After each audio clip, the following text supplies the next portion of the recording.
என்னால பால் விரதம் இருக்க முடியும் அப்படின்னா இருங்க. இல்லைங்க நான் பழமும் 2 சாப்பிட்டுக்கிறேன் அப்படின்னா இருங்க. இளநீ சாப்பிட்டு என்னால இருக்க முடியுங்க அப்படின்னாலும் இருக்கலாம். இல்லைங்க எனக்கு சாப்பாடு சாப்பிட்டாதான் என்னால இருக்க முடியும் அப்படின்னா இருக்கலாம். ஒன்னும் தப்பில்லை.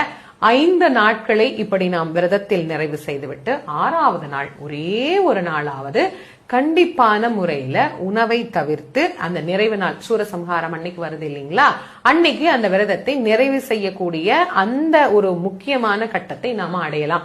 அன்னைக்கு கூட ஒரு வேளை சாப்பிடணும்னு நினைக்கிறவங்க சாப்பிடலாம். ஏன்னா சூரசம்ஹாரம் பாத்தீங்கன்னா ஒரு 4 மணிக்கெல்லாம் ஆரம்பிச்சிடும். அதனால 6 மணிக்கு அந்த சூரசம்ஹாரம் நிறைவான பிறகு குளிச்சுட்டு விரதத்தை நிறைவு செய்துவிட்டு நாம நம்முடைய உணவை எடுத்துக்கொள்ளலாம். இது ஒரு வகையான விரத முறை.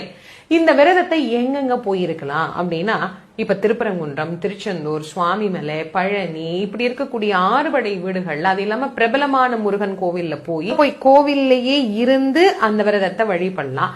அல்லது கோயிலுக்கு போக முடியல அப்படின்னா வீட்டில் இருந்தபடியே நீங்க அந்த விரதத்தை இருந்துட்டு நிறைவு நாள் அன்னைக்கு சூரசம்ஹாரத்தன்னைக்கு பக்கத்துல இருக்கிற முருகர் கோவில்ல போய் வழிபடலாம். உண்மையான அன்போடு, உண்மையான பக்தியோடு, முருகப்பெருமான் மீது தீராத காதலோடு இந்த விரதத்தை மேற்கொண்டோம் அப்படின்னா முருகப்பெருமான் வேண்டும் என்கின்ற வரங்களை 12 கரங்களினாலும் வாரி வாரி வழங்கக்கூடிய வள்ளலாக நமக்கு விளங்குகிறார்.